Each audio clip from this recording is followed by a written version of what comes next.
Dokter tadi Iya, menambahkan? jadi gini, barangkali bisa disederhanakan begini. Ya, ini pengalaman kita dahulu. Mudah-mudahan sekarang tidak lagi, supaya nanti para pembuat peraturan dan pemberi izin ini bisa tahu. Dulu tuh izin itu banyak sekali. Kalau boleh tahu alurnya seperti apa pariwisata. sih? Sebentar.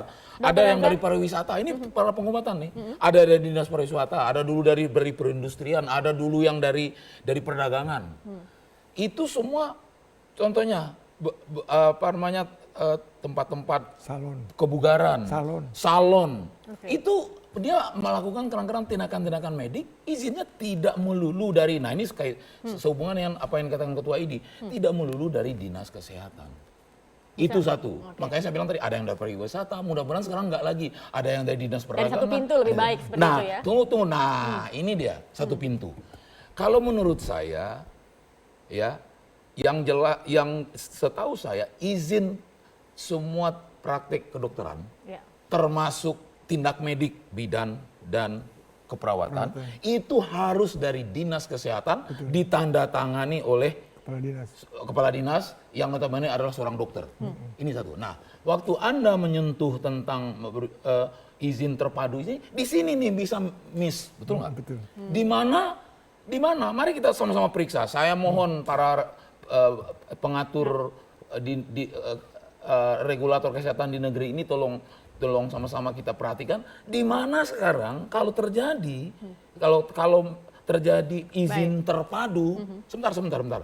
Disinilah terjadi apa namanya bias tentang penilaian pemberian izin, kelayakan untuk mendapatkan izin.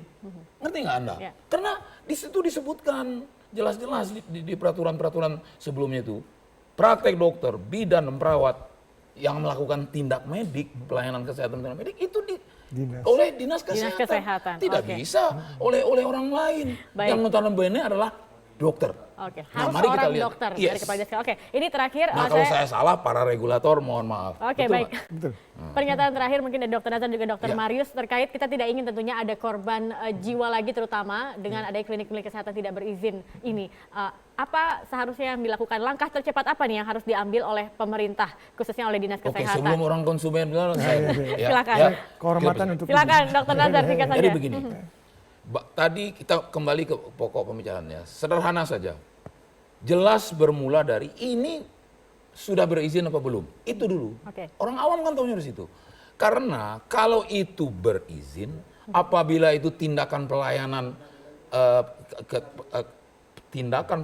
kedokteran, termasuk di dalamnya nanti mungkin yang lain-lain, tapi kedokteran itu pasti sepengetahuan peer group-nya, dokternya, dan izin seperti yang tadi. Dan dengan itu, dengan sepengetahuan grup itu, kompetensinya bisa terjamin. Sekurang-kurangnya teoritis begitu. Kompetensinya terjamin, etikanya terjamin, cara pelaksanaan terjamin. Dan ilmu yang diterapkan, pengobatan yang dikerjakan, pelayanan yang dilakukan kepada pasien, itu bisa dipertanggungjawabkan. Ini contoh bahwa ini, saya katakan, ini bukan bagian dari ilmu kedokteran, tapi mungkin ini bagian dari ilmu pengobatan, sehingganya bukan di bidang kami, sehingganya kita tidak bisa, kami juga harus melindungi konsumen kan sebenarnya.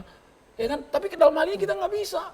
Satu-satunya yang bisa melindungi adalah para pemberi izin. Tapi saya tidak mau menafikan salah perizinan, belum tentu. Baik, Dr. Nazar. Dr. Marius sendiri bagaimana, dan tadi belum terjawab pertanyaannya, bagaimana sebenarnya masyarakat bisa mengetahui atau bisa melacak sebenarnya klinik ini berizin atau tidak seperti itu? Nah, ini juga harus dari ID juga harus aktif juga sosialisasi. Ada mungkin dari website atau hotline yang bisa dihubungi atau? Dari ID harusnya dibilang ya, kolegium yang sudah terdaftar di ID adalah ini. Ya, jadi jelas. Bukan, kalau untuk konsumen kan tidak bisa senyeliman itu ya saya. Jadi bisa tahu. Bagaimana sederhananya ini konsumen bisa tahu. Jadi yang ini masih masuk bukan di medis, ya. Itu dari ID sendiri diinformasikan.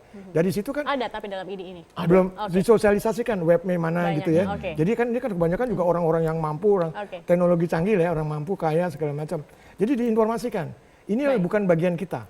Nah, ini di luar ini adalah tradisional. Satu. Kedua juga masyarakat konsumen jangan terpengaruh melihat apa dokternya asing, ya tempatnya mewah, Baik. ya.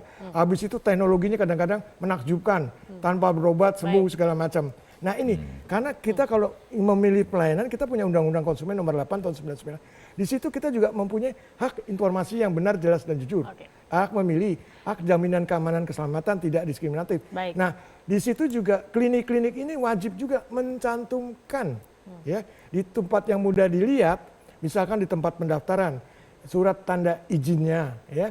Terus di ruang praktek Baik, dokternya juga ada gambar tanda lagi surat izin praktek dipasang di situ, nama dokter juga harus tertulis. Itu menurut saya. Baik, Dokter Marius, Dokter Naza, terima kasih atas perbincangan ini. Sayangnya waktu kita sangat terbatas. Semoga tadi ada yang bisa diambil oleh pemirsa bahwa jangan sembarangan untuk memilih, dan juga kita menunggu langkah dari Dinas Kesehatan untuk menertibkan klinik-klinik yang tidak berizin. Terima kasih atas kehadirannya, dan pemirsa, kami akan kembali dengan informasi lainnya.